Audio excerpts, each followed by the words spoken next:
तो आज एक टॉपिक और पढ़ लेते हैं बीएससी 6 सेमेस्टर केमिस्ट्री का।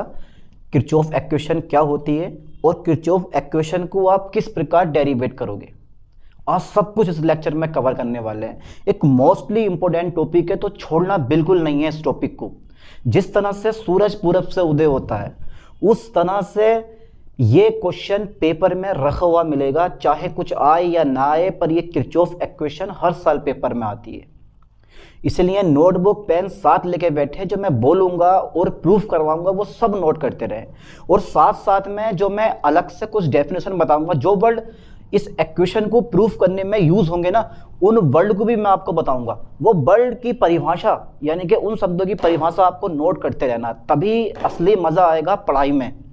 ठीक है, जब तक आप डीपली नहीं पढ़ोगे ना तब तक आप कोई भी चीज नहीं समझ पाओगे। यही केमिस्ट्री में केमिस्ट्री को पढ़ने की रुचि है। चलिए साहब मैं स्टार्ट कर देता हूं बिना टाइम गवाए। और क्या है भाई हमारे पास topic, Kirchhoff equation. Okay sir, okay. Kirchhoff, कितना शानदार नाम है। नाम से ही देखो, कुछ चीजें तो नाम से इंपॉर्टेंट लगने लगती हैं। किरचॉफ इक्वेशन, ठीक है सर, आपने बता दिया और हमने लिख लिया है भाई, यही है ना। अरे यार इतना सिंपल सा टॉपिक अगर समझ में ना आया तो फिर कुछ समझ में ना आया। देखो पहले इसका यूज देख लेते हैं, काम देख लेते हैं किस काम में आता। तो अभिक्रिया उष्मा, जिसको आप बोलते हो एंथैल्पी, एंथैल्पी पर ताप के प्रभाव का अध्ययन किया जाता है इस इक्वेशन द्वारा। पहले थोड़ा सा ना बेसिक इंट्रोडक्शन पढ़ा करो आप। जैसे बोलते हैं ना अर्थ और परिभाषा, वो चीज़ें अगर कन्फर्म है ना आपको तो आप डेरिवेशन कोई सा भी कर देते हो। देखो आपने फिजिक्स पढ़ के आए हो आप 12th क्लास में, या आपने बेस से ही पढ़ी होगी। तो जब हम स्टार्ट करते हैं ना तो थोड़ी बहुत थ्योरी लिखी जाती है, उससे इंप्रेसिंग बढ़ता है, यानी कि इंप्रेस बढ़ता है उससे। ठीक है, इंप्रेशन बढ़ता है, ये कहो आप। वैसी सेम कहानी है, मैं थोड़ा सा लिखने वाला हूं कि भाई किरचॉफ इक्वेशन करती क्या। तो इस समीकरण द्वारा एंथैल्पी पर ताप के प्रभाव का अध्ययन किया जाता है। बिकॉज आपको पता होना चाहिए कि एंथैल्पी जो होती है वो ताप पर डिपेंड करती है नहीं करती, जरा मुझे बताओ। पता नहीं होगा ना आपको, क्योंकि मैं सिर्फ इंपॉर्टेंट टॉपिक पढ़ा रहा हूँ, ज़्यादा डीपली करके मैंने आपको पढ़ाया नहीं है, और यही मोस्टली इंपॉर्टेंट टॉपिक है पेपर में आने वाले। तो एंथैल्पी ताप पर डिपेंड करती है, और उष्मा गतिकी के फर्स्ट लॉ के आधार पर आप इनमें रिलेशन भी प्रूफ कर सकते हो, और वही रिलेशन हमारा डेरिवेशन कहलाता है। ठीक है, तो मैं यहां पॉइंट लिख रहा हूं। देखो पॉइंट मेरे पास यह है कि इस इक्वेशन की सहायता से, ओके सर, इस इक्वेशन की सहायता से, ठीक है बेटा, ओके सर, इस इक्वेशन की सहायता से क्या कर सकते हैं हम, बहुत कुछ कर सकते हैं। आग लगा सकते हैं भाई। अरे नहीं यार, आग लगा दी तो फिर जलना जाएगा ये है भाई। तो इस इक्वेशन की सहायता से, ठीक है सर, कुछ ऐसा करो कि समझ में आ जाए, है ना। इस इक्वेशन की सहायता से या इस इक्वेशन द्वारा लिख सकते हो आप। चलो मैं इस इक्वेशन की सहायता से कर दिया मैंने, कोई दिक्कत नहीं है। इस इक्वेशन की सहायता से अभिक्रिया उष्मा पर, ठीक है, अभिक्रिया उष्मा पर, ठीक है, अभिक्रिया उष्मा पर, या आप इसकी जगह एंथैल्पी लगा सकते हो, कोई दिक्कत नहीं है। अभिक्रिया उष्मा पर ताप के प्रभाव का अध्ययन किया जाता है। ताप के प्रभाव का अध्ययन किया जाता है, प्रभाव का अध्ययन किया जाता। अब बेटे जरा मुझे ये बताओ, क्या ये पॉइंट ज्यादा डिफिकल्ट था है भाई? मेरे ख्याल से ये पॉइंट आपको क्लियर हो गया होगा कि किरचॉफ इक्वेशन करते कि आप अभिक्रिया उष्मा की जगह एंथैल्पी का यूज कर सकते हो, कोई दिक्कत नहीं है। ठीक है, कभी सोचो कि यार मैं अभिक्रिया उष्मा लगाऊं, है ना। तो इस इक्वेशन की सहायता से अभिक्रिया उष्मा पर ताप के प्रभाव का अध्ययन किया जाता है। क्या ये लाइन क्लियर हुई? कि इस लाइन का कंसेप्ट क्लियर हुआ? देखो पर लाइन बाय लाइन पढ़ाऊंगा मैं आपको। चलिए साहब नेक्स्ट पॉइंट में लेता हूं, क्योंकि आपको पता होना चाहिए नेक्स्ट पॉइंट के बारे में कि एंथैल्पी ताप पर डिपेंड करती है। एंथैल्पी ताप पर डिपेंड करती है। अच्छा बेटे जरा किसी को एंथैल्पी की परिभाषा याद है? एंथैल्पी टेम्परेचर मतलब ताप, मैंने शॉर्ट में लिखा है बेटे, ताप पर निर्भर करती है। हटाओ, सही लग रहा है ये। एंथैल्पी ताप पर निर्भर करती है। जो चीज पसंद ना हो छोड़ दो उसे। एंथैल्पी ताप पर निर्भर करती है। चलिए साहब, एंथैल्पी ताप पर निर्भर करती है। क्या एंथैल्पी ताप पर निर्भर करती है? बिल्कुल राइट बात है। अच्छा, एक एंथैल्पी की जो परिभाषा है वो कैसे निकालोगे आप? मैंने आपसे बोला कि आप एंथैल्पी की परिभाषा है और मुझे बताओ कि एंथैल्पी का रियल मीन ये होता है। किसी को याद है? ना याद है तो कवर करना अपनी बुक से। तो एंथैल्पी का एक छोटा सा फॉर्मूला आता है, एंथैल्पी H = E + PV। ये ध्यान देना, एंथैल्पी का एक फॉर्मूला याद करो। एंथैल्पी को शो करते हैं H से, यानी कि अभिक्रिया उष्मा को, एंथैल्पी को हम अभिक्रिया उष्मा भी कहते हैं। H = E + PV होता है मेरे पास, है ना। E + PV भी मेरे पास होता है। ठीक है, तो यहां से आप इसकी डेफिनेशन निकाल सकते हो, कोई दिक्कत नहीं है। अपना मेनली फॉर्मूला याद करो, H बराबर E प्लस पी बी होता। चलिए साहब आगे देखते हैं। एंथैल्पी ताप पर निर्भर करती है। ओके ओके ओके, एंथैल्पी ताप पर डिपेंड करती है। अब क्या होता है, फर्स्ट लॉ ऑफ थर्मोडायनेमिक्स। कौन सा लॉ बेटे? फर्स्ट लॉ, इसको हम बोलते हैं उष्मा गतिकी। देखो हर एक लाइन को मैं स्पष्ट करता हुआ चलूंगा। उष्मा गतिकी के प्रथम नियम के आधार पर, सबको याद है ना, सबको याद है उष्मागतिकी का प्रथम नियम? 4 या 5 एजम्पशन है। देखो आपसे उष्मागतिकी का प्रथम नियम पूछे तो 4 से 5 एजम्पशन होते हैं, वो देके आने हैं आपको। 4 से 5 कथन होते हैं, वो आपको लिख के आने हैं। कुछ भी हो जाए आप ये मत सोचना कि यार ऊर्जा को ना तो हम उत्पन्न कर सकते हैं और ना ही हम नष्ट कर सकते हैं, केवल एक रूप से दूसरे रूप में चेंज कर सकते हैं। ये पहला कथन है। और भी 4 या से 5 कथन और भी आते हैं इसके, वो सब लिख के आना पड़ेगा आपको। इंटरनल एनर्जी में चेंजेस दिखाना पड़ेगा, फॉर्मूला ड्राइव करना पड़ेगा, और सूक्ष्म कंडीशन में भी उसका फॉर्मूला ड्राइव करना पड़ेगा, तब जाके आपके 2 या 3 नंबर कंप्लीट होंगे। ये शॉर्ट क्वेश्चन बन के आता। ऐसे नहीं कि एक नियम लिखा और हो गया काम। बीएससी में हो भैया आप, वो भी लास्ट ईयर में, ठीक है, तो लिख के आना पड़ेगा अपने माइंड से। तो उष्मागतिकी के प्रथम नियम के आधार पर, ठीक है बेटे, आधार पर इनमें संबंध स्थापित किया जा सकता है। इनमें संबंध स्थापित किया जा सकता है, या आप स्थापित की जगह ना व्युत्पन्न, संबंध व्युत्पन्न किया जा सकता है। ठीक है, व्युत्पन्न करो, डेरिवेट, क्योंकि हमें डेरिवेशन करना है ना, व्युत्पन्न किया जा सकता है। ओके सर, ओके ओके, हो गया कंप्लीट। चलिए साहब, अब मेनली पॉइंट अब आता है। मेनली पॉइंट, अब बेसिक इंट्रोडक्शन हमारा कंप्लीट हो गया एक्वेशन का, कि भाई इस एक्वेशन की सहायता से अभिक्रिया ऊष्मा पर ताप के प्रभाव का अध्ययन किया जाता है। और राइट, एंथैल्पी ताप पर डिपेंड करती है, जानते हैं आप लोग। उष्मागतिकी के प्रथम नियम के आधार पर आप इसमें संबंध व्युत्पन्न कर सकते हो। आप कैसे कर सकते हैं वो चेंज करते हैं। देखो सबसे पहला पॉइंट, मैं एक बर्तन लेता हूँ। अरे बर्तन बड़ा छोटा बन गया यार, घर में एक ही आदमी है क्या है भाई? तो यहाँ मेरे पास देखो एक पदार्थ मेरे पास यहाँ ए है, एक पदार्थ मेरे पास यहाँ क्या बेटे बी है। इस पदार्थ को मैंने ए माना है, इस पदार्थ को मैंने बी माना है, और इन दोनों को आपको करवाना है चेंज, यानी कि ए से बी में चेंज करवाना है। ए को बी में चेंज करना है, ठीक है, ए को बी में चेंज करना है। तो अब ये बताओ, ए को बी में चेंज करना है तो इसमें अभिकारक कौन सा होगा? तो समझ गए होगे यार, अभिकारक मेरे पास ए है और उत्पाद मेरे पास बी है। देखो कितना डीपली करके मैं समझाऊंगा, आपके समझ में आ जाएगा। अभिकारक मेरे पास कितना बेटे ए है, और उत्पाद मेरे पास कितना है बी है। इस अभिकारक ए को हम बोलते हैं प्रारंभिक अवस्था, और इस उत्पाद बी को हम बोलते हैं अंतिम अवस्था। क्लियर हुआ यहाँ तक? ठीक है। इस अभिकारक ए का जो टेम्परेचर होगा मेरे दोस्त, वो कितना होगा? T1 होगा। और इस अभिकारक यानी कि इसका जो टेम्परेचर है T1 है, और इसका जो टेम्परेचर है मेरे पास कितना होगा? T2 होगा। T1 कम होगा, T2 ज़्यादा होगा, मैं ये मान कर करूँगा। T1 कम होगा, T2 कैसे होगा? मेरे पास ज़्यादा होगा, मैं ये मान कर करूँगा। ठीक है, तो ध्यान देना, मेरे पास एक परिवर्तन है, और उस परिवर्तन में क्या है मेरे पास? अभिकारक ए है, उत्पाद मेरे पास कितना है बेटे? बी है। यानी कि प्रारंभिक अवस्था ए है और अंतिम अवस्था बी है, और प्रारंभिक अवस्था का ताप मेरे पास कितना है? टी है, और अंतिम अवस्था का ताप कितना है मेरे पास? T2 है। ठीक है, प्रारंभिक अवस्था का ताप कितना है? T1 है, और अंतिम अवस्था का ताप कितना है तुम्हारे पास? T2 है। चलिए साहब, इस चीज को मैं लिख दूं थोड़ा सा। तो नेक्स्ट पॉइंट में लेता हूं, देखो ध्यान से। माना किसी परिवर्तन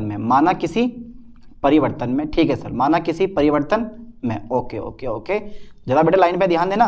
माना किसी परिवर्तन में ए से बी बनता है, ठीक है, लाइन पे फोकस करें, ए से बी बनता है। ये नोट्स है बेटे आपके, इसलिए मैं करवा रहा हूँ इस चीज को। माना किसी परिवर्तन में ए से बी बनता है, ओके सर, ए से क्या बनता है मेरे लाल? बी बनता है। इसका मतलब ये हुआ कि जहां ए जो है वो प्रारंभिक अवस्था अर्थात अभिकारक है, और बी जो है वो अंतिम अवस्था अर्थात मेरे पास क्या? उत्पाद है। मैं इस लाइन को लिख दे रहा हूं बेटा यहाँ पे, जहां ए जो है मेरे पास वो क्या है? प्रारंभिक अवस्था। ये समझ में आ रहा है ना आप लोगों के? है भाई, ए प्रारंभिक अवस्था, ये मैं पहले बता चुका हूं आपको, अर्थात अभिकारक है। ठीक है, अर्थात अभिकारक है, बिल्कुल बेसिक इंट्रोडक्शन बता रहा हूँ यार इसका, किरचॉफ इक्वेशन का। अर्थात अभिकारक है, ओके ओके, अर्थात अभिकारक।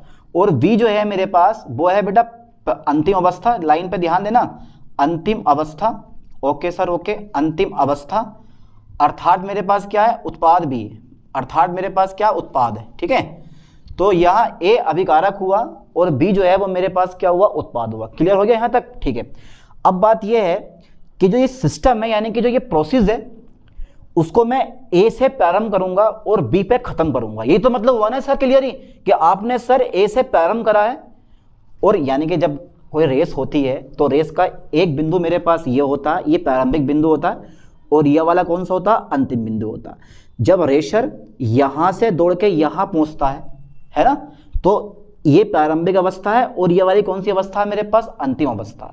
ठीक है, वही कहानी है, आपने यहां से प्रारंभ करा है और यहां आपको पहुंचना है। यहां आपका टेम्परेचर कुछ और होगा और यहां आपका टेम्परेचर कुछ और होगा। ठीक है, इस लाइन में समझ में, ये लाइन समझ में आई आपके? तो कहने का मतलब ये है कि ताप T1 पर ए को प्रारंभ करके, ए को प्रारंभ करने पर, ठीक है, ताप T2 पर बी बनता है, ताप T2 पर बी बनता है। ठीक है, ये सब आपको थ्योरी में लिखना पड़ेगा। मैं चाहता तो खाली समझा के निकल लेता, लेकिन मैं इसलिए लिखवा रहा हूं ताकि आप ये नोट्स पेपर में लिख के आ सको यार, इसलिए मुझे लिखवाना पड़ रहा है ये। चलिए, ताप T1 पर ए को प्रारंभ करने पर ताप T2 पर क्या बनता है बेटा, बी बनता है। बन गया बी? चलिए साहब, आपने ए को प्रारंभ करा और बी आपने बना दिया। ठीक है, अब बात क्या आती है, अब ये जो प्रोसेस है, यानी कि यह प्रक्रम दो विधियों से किया जा सकता है। लगा लो अंदाजा, यानी कि यह प्रक्रम, ठीक है सर, यह प्रक्रम दो विधियों से, कितनी विधियों से बेटे, दो विधियों से, ठीक है, दो विधियों से किया जा सकता है, किया जा सकता है। ओके सर, मान गए सर। ठीक है, समझ में आ रहा ना ये? अब ये प्रक्रम दो विधियों से किया, अब दो विधि कौन कौन सी है वो मैं आपको बताने वाला हूँ। ठीक है, मैं इसको रेस्ट कर दूं। चलिए साहब, इसका स्क्रीनशॉट ले लेना, थोड़ा बहुत जो चीज़ काम की हो आपकी। अब पहले जरा मुझे ये बताओ कि यहाँ तक समझ में आपके पॉइंट आया या नहीं आया, या दोबारा समझाऊं इस चीज़ को। अभी बेसिक इंट्रोडक्शन है, बस मैंने खाली माना किसी परिवर्तन में ए से बी बनता है, ए प्रारंभिक अवस्था है, बी अंतिम अवस्था है, यानी कि ए अभिकारक है और बी क्या मेरे पास उत्पाद। आपने T1 से ए को प्रारंभ करा और T2 पर बी बना दिया। ठीक है, चलिए साहब, नया पॉइंट मैं आप लेता हूं। तो फर्स्ट मेथड मेरे पास यहां से स्टार्ट होती है कहानी, ज्यादा बड़ी ना है, घबराओ मत, FIRST। ठीक है सर, फर्स्ट मेथड आप करवा दो। करवाना क्या है, जब आगे कदम बढ़ाए दिया तो आप पीछे नहीं हटेगा, आगे बढ़ा हुआ कदम पीछे नहीं हटेगा। ठीक है, चलिए साहब, अब फर्स्ट मेथड करवा देता हूं मैं आपको, डरो मत। देखो, परिवर्तन जो है, यानी कि मान लेता हूं मैं, स्टार्टिंग में मैंने माना ए से बी में परिवर्तन, यानी कि ए से बी परिवर्तन जो है, परिवर्तन वो ताप T1 पे करवाता हूं मैं, ताप T1, और मेरे पास भैया दाब स्थिर रहेगा। ये कोई नहीं बताने वाला आपको, ये कोई नहीं बताने वाला मेरे दोस्त। माना ए से बी परिवर्तन जो था ताप T1 तथा स्थिर दाब पर, ठीक है, स्थिर दाब पर कराया जाता है। अरे सर, कराया जाता है, वाह, मान गए, कराया जाता है। लिख के आना बढ़िया करके, पेपर में आपको नंबर मिलेंगे फुल वाले, डरो मत, घबराओ मत बिल्कुल भी। माना ए से बी परिवर्तन जो है वो ताप T1 तथा स्थिर दाब पर कराया जाता है। दाब को हमें कांस्टेंट रखना, और आपको पता है कि हीट कैपेसिटी होती है।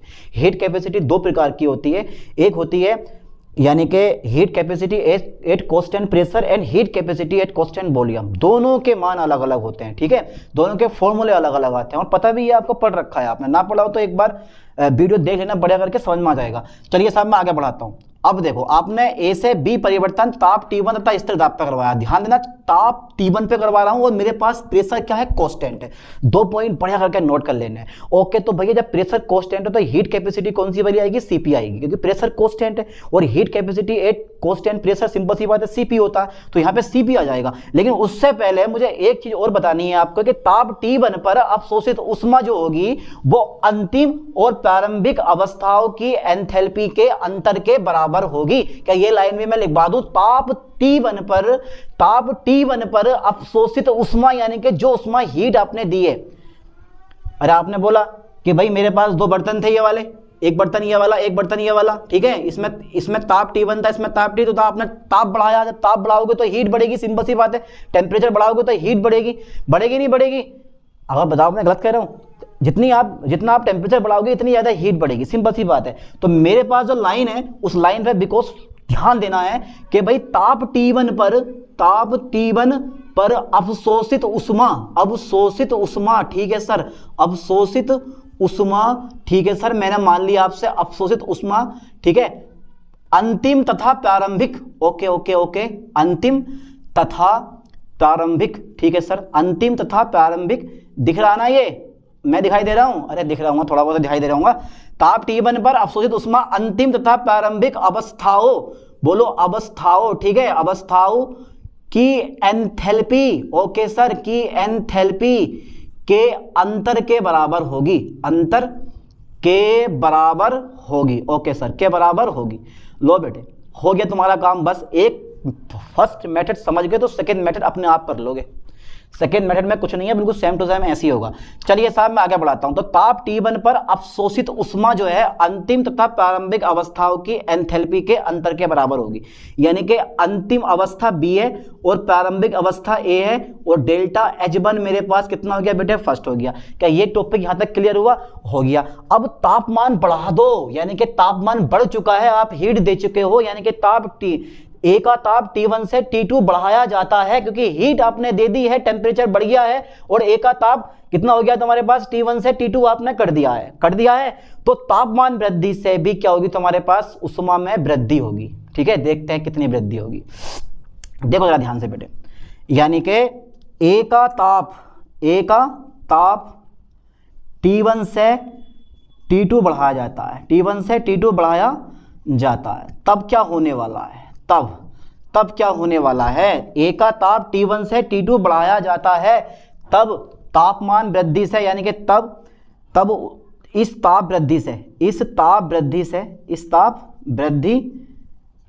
से, ठीक है, उष्मा में वृद्धि, ठीक है, उष्मा में वृद्धि बेटा कितनी हो जाएगी, क्योंकि भैया कांस्टेंट प्रेशर है, डेल्टा T और CP क्या आगा, B आगा, क्योंकि आपने टेम्परेचर T1 से T2 कर दिया, यानी कि T1 से खींच के T2 ले गए हो, तो T2 पे आपको क्या मिल गया, अंतिम अवस्था B मिल गई है। इस लाइन पे ध्यान देना, ठीक है। चलिए साहब अब निकाल लूंगा, यानी कि प्रथम विधि से संपूर्ण परिक्रम में कुल उष्मा परिवर्तन, जल्दी बताओ बेटे जरा, कुल उष्मा परिवर्तन कितना हो जाएगा, कुल उष्मा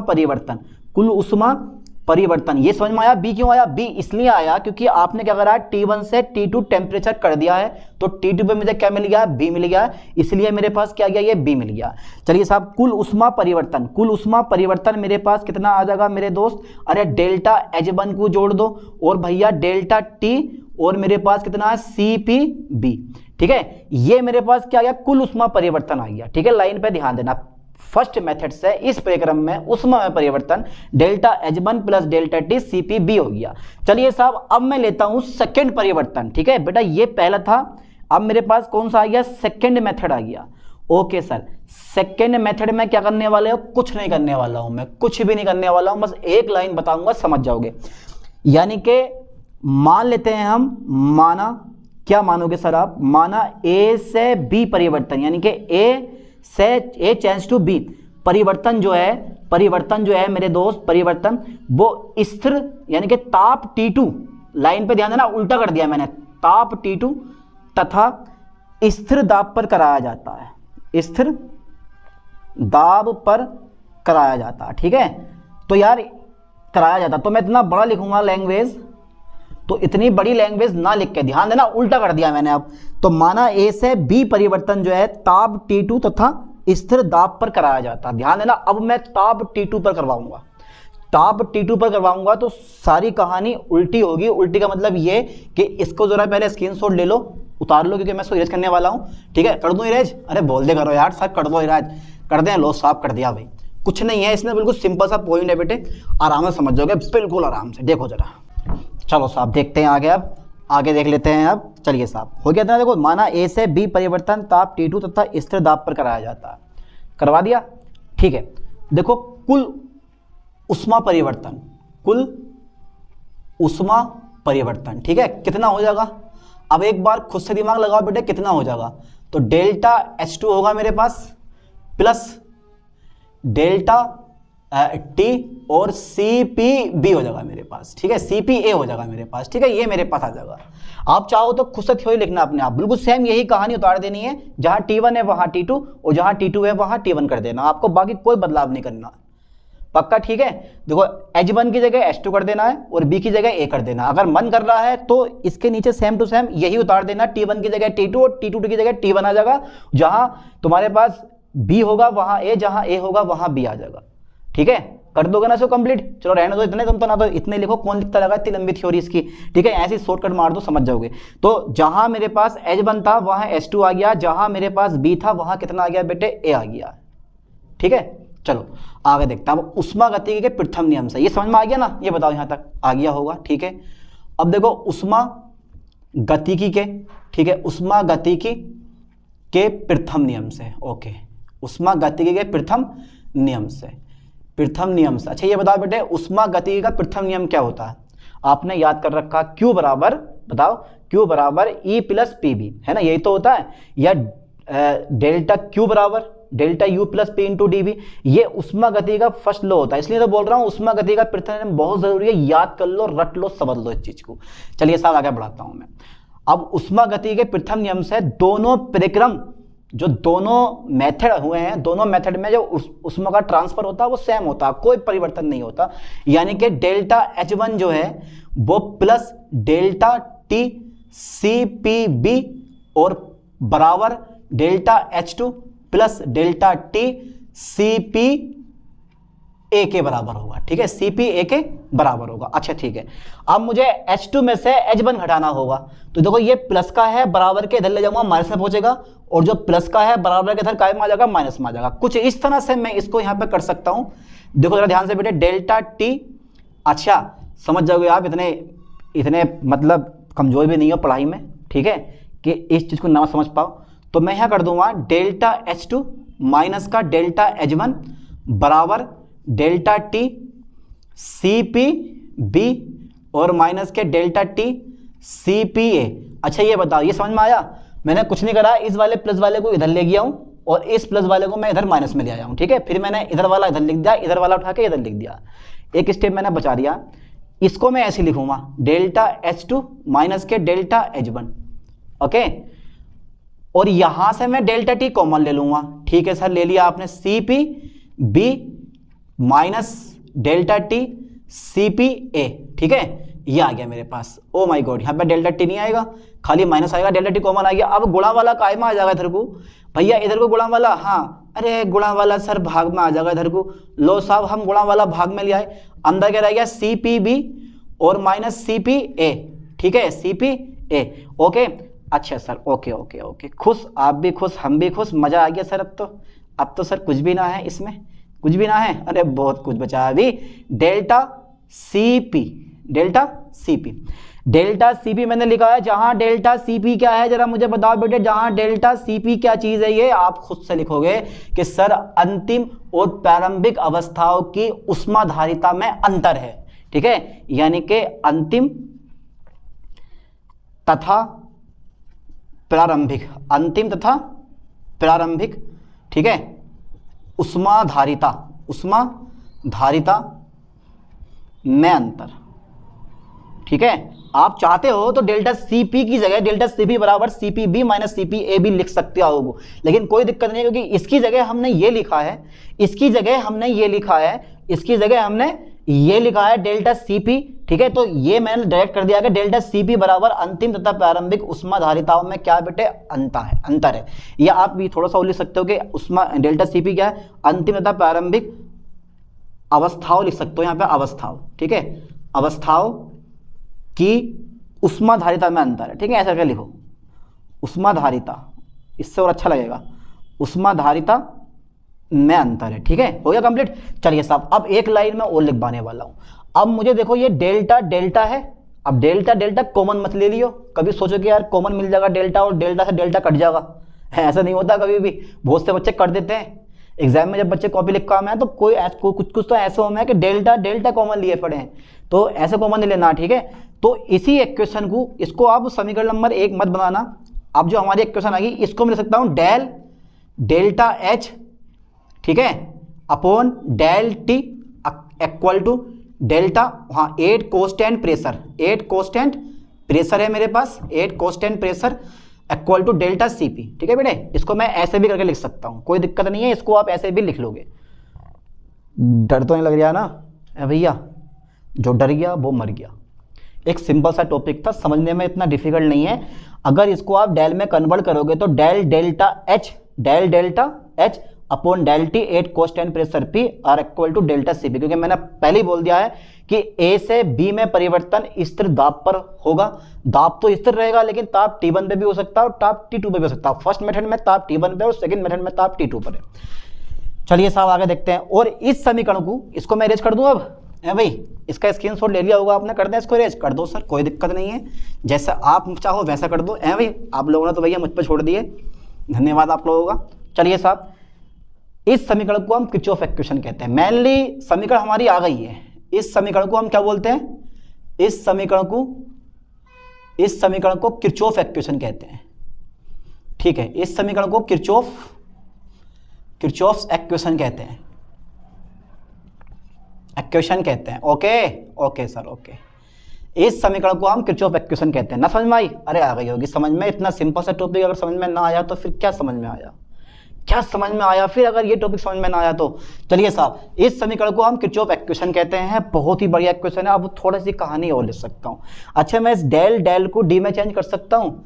भैया, अरे सर क्यों नहीं कर सकते हो? यानी कि समीकरण एक बना लेना इसको, अगर बना सको तो फ्रॉम इक्वेशन फर्स्ट में लिख लूंगा, फ्रॉम इक्वेशन फर्स्ट। ठीक है, from equation first, okay, from equation first. अब जब मैं फ्रॉम इक्वेशन फर्स्ट लूंगा मेरे दोस्त, तो देखो जो डेल है ना, इसको मैं डी में कन्वर्ट करूंगा, प्रेशर हट जाएगा, कांस्टेंट प्रेशर।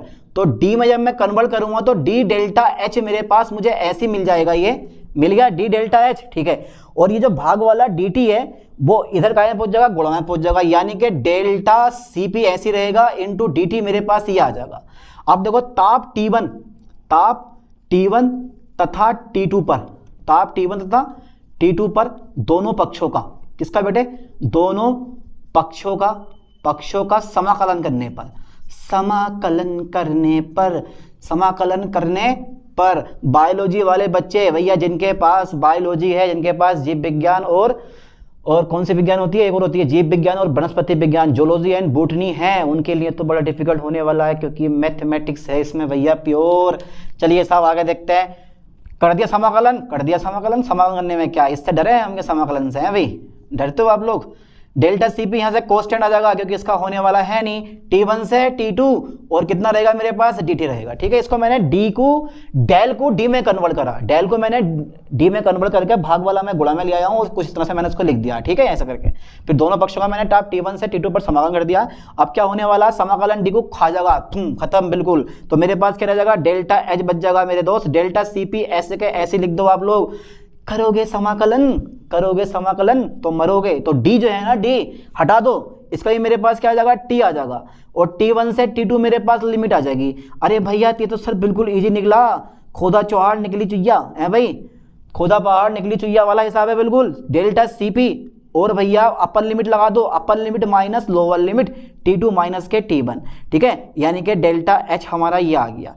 तो डेल्टा एच बराबर हमारा कितना हो गया बेटा, डेल्टा सीपी माइनस के delta CP T2 minus T1। तो ये इक्वेशन हमारे पास लास्ट इक्वेशन प्रूफ हो गई है। अब इससे ज़्यादा कुछ नहीं है, अब इससे ज़्यादा इक्वेशन में मेरे दोस्त कुछ नहीं है। अगर आप चाह रहे हो तो और भी तरह से इसको भी कर सकते हो कि डेल्टा H1 को बराबर के इधर ले जा सकते हो, यहाँ पे डेल्टा CP की वैल्यू रख सकते हो, कोई दिक्कत नहीं है, बहुत सी इक्वेशन बन जाती हैं। पर मैंने जो प्रूफ कराया, समाकलन डी लगा कर हटा दिया है, डेल्टा H कर दिया। आप चाहो तो उसको H2 माइनस H1 भी लिख सकते हो। अब H2 माइनस H1 आ जाएगा, नहीं आ जाएगा, H2 माइनस के H1 आ जाएगा। चलो साहब, डेल्टा H बराबर delta CP T2 minus T1। इस इक्वेशन को भी हम क्या बोलते हैं, इस इक्वेशन को भी क्या बोलते हैं बेटे, हम इस इक्वेशन को भी हम क्या बोलते हैं, किरचॉफ इक्वेशन कहते हैं। मेनली इक्वेशन यही वाली होती है, किरचॉफ इक्वेशन कहते हैं। ठीक है, किरचॉफ इक्वेशन कहते हैं। और ये इक्वेशन आपको क्या बताती है, ये इक्वेशन बताती है कि भैया, ठीक है, जो एंथैल्पी होती है, यानी कि यह इस समीकरण से स्पष्ट होता है कि अभिक्रिया की जो एंथैल्पी होती है वो किससे होती हुई, यानी कि अंतिम तथा प्रारंभिक अवस्थाओं की उष्माधारिता द्वारा, अंतिम तथा प्रारंभिक अवस्थाओं की उष्माधारिता द्वारा ताप पर निर्भर करती है। ठीक है, देखो मैंने कितनी बढ़िया परिभाषा बनाई है, और सेम टू सेम ऐसी आपको पेपर में लिख के भी आने वाला। ठीक है, अब बहुत मतलब एक शॉर्ट वीडियो में बनाता ना तो मैं डायरेक्टली मेथड बाय मेथड समझा के निकल लेता, 10 मिनट की वीडियो होती है। अब जी ये 30 मिनट का लेक्चर हुआ है, ये क्यों हुआ है? क्योंकि इसको समझाने में इतना टाइम लग गया, ठीक है। और आप भी पेपर में ऐसे लिख के आना बढ़िया करके जमा के। तो इस समीकरण से स्पष्ट है कि इस समीकरण से स्पष्ट है कि इस समीकरण से स्पष्ट है कि क्या स्पष्ट है? इस समीकरण से स्पष्ट है कि, अरे भैया क्या स्पष्ट है कि एंथैल्पी जो होती है या अभिक्रिया ऊष्मा जो होती है, कितना बुरा लिखा गया, कितना बुरा लिखा गया, ये लाओ, एंथैल्पी। इस समीकरण से स्पष्ट है कि एंथैल्पी जो होती है वो अंतिम तथा प्रारंभिक, ठीक है, अंतिम तथा प्रारंभिक। आप कहाँ लिखूं? एंथैल्पी अंतिम तथा प्रारंभिक अवस्थाओं की, यहाँ लिख दे जाओ, है ना बेटा, अंतिम तथा प्रारंभिक अवस्थाओं की, ठीक है। लाइन पे ध्यान देना, यहाँ लिख दिया मैंने इस चीज को, ये एंथैल्पी स्पष्ट है कि एंथैल्पी अंतिम तथा प्रारंभिक अवस्थाओं की उष्माधारिता द्वारा, इस तरह इधर को लिखो थोड़ा सा, उष्माधारिता द्वारा, ठीक है, उष्माधारिता द्वारा काय पे डिपेंड करती है? उष्माधारिता द्वारा ताप पर निर्भर करती है, ताप पर निर्भर करती है, ठीक है। और यही मेरे पास किरचॉफ इक्वेशंस है ना। तो आप यहाँ तक करके आना, आपको पूरे नंबर मिलेंगे, यहाँ तक करके आओगे तो भी आपको पूरे नंबर मिलेंगे। लेकिन बेस्टली यही है कि इतना और बढ़ा देना आप, मैंने प्रूफ कर दिया है। तो इस इक्वेशन को भी हम क्या बोलते हैं? किरचॉफ इक्वेशन कहते हैं। इस समीकरण से स्पष्ट है, इस समीकरण से स्पष्ट है कि एंथैल्पी अंतिम तथा प्रारंभिक अवस्थाओं की उष्माधारिता द्वारा ताप पर निर्भर करती है। और यही हमारे पास क्या? Kirchhoff equation. अब समझ में आया कि किरचॉफ की इक्वेशन क्या होती है, किरचॉफ इक्वेशन क्या होती है, किस चीज़ पर डिपेंड करती है, ठीक है, और कैसे कैसे प्रूफ की जाती है। आज सब कुछ हमने इस लेक्चर में कवर कर लिया। अब ऐसे ही एक नए टॉपिक के साथ मिलते हैं नेक्स्ट वीडियो में। थैंक्स।